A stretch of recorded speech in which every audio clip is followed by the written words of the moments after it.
In this video, we will be covering how to create a quote for channel letters. While your pricing, descriptions, and categories may vary, at the end of this video, you should have all of the knowledge you need to accurately quote your channel letters. Please note that if you have a spreadsheet of your quote items, your VCG support team would be happy to assist with importing them. For this example, we will be quoting a set of 16-inch channel letters that will be installed on a raceway. The sign will say open late, so therefore will be quoted for 8 letters. To add a list item to the quote, click the Add Item button on the right. From here, you will see all of the available items for quoting. Note that these are demo items and the items you'll have in your interface will vary. You can search for the specific item in the search bar towards the top. Once you've found the item you'd like to add to the quote, click the Add Item button. From here, you can set up the line item details for the quote. You have full control over what is displayed on the quote that you'll provide to your customer. You're able to add a quote description as well as internal notes.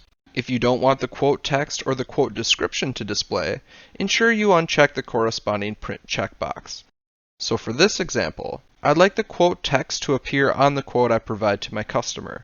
Therefore, I'll make sure the Print Quote Text box is checked. If this line item should be taxed, ensure that the taxable checkbox remains checked. If you'd like to provide this client with a discount, you can do so by checking the Apply Discount checkbox. We've priced this style of channel letter at $45 per inch.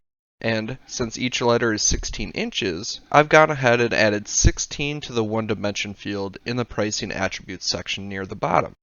This job also has a total of 8 letters, so I've added 8 in the quantity field.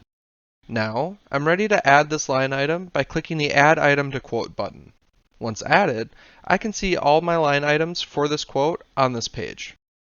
To add another line item, I simply click the Add Item button again and continue through the same process as before. Here, I'll go ahead and add the raceway that the letters will be installed on. I'll add my description, internal notes, choose which fields will be shown on the quote, and add my dimensions. Once done, I'll click the Add Items to Quote button to add this line item.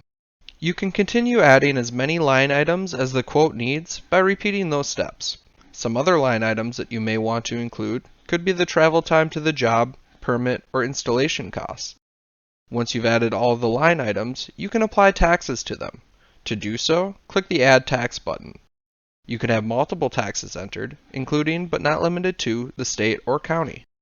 Finally, you can include terms and conditions in the quote as well. Note that your administrators can create additional taxes or terms and conditions by accessing the Quote Manager within the Admin tab. Once completed, click the Save button towards the bottom. Now, the quote is ready for preview or print, which allows you to share the quote with your customer as you see fit. And that's all the information you'll need to know on how to create a quote for channel letters. Remember that if you have a spreadsheet of your quote items, your VCG support team would be happy to assist with importing them. We can be reached at VCGSupport@VCGcorporate.com or 800-558-3054.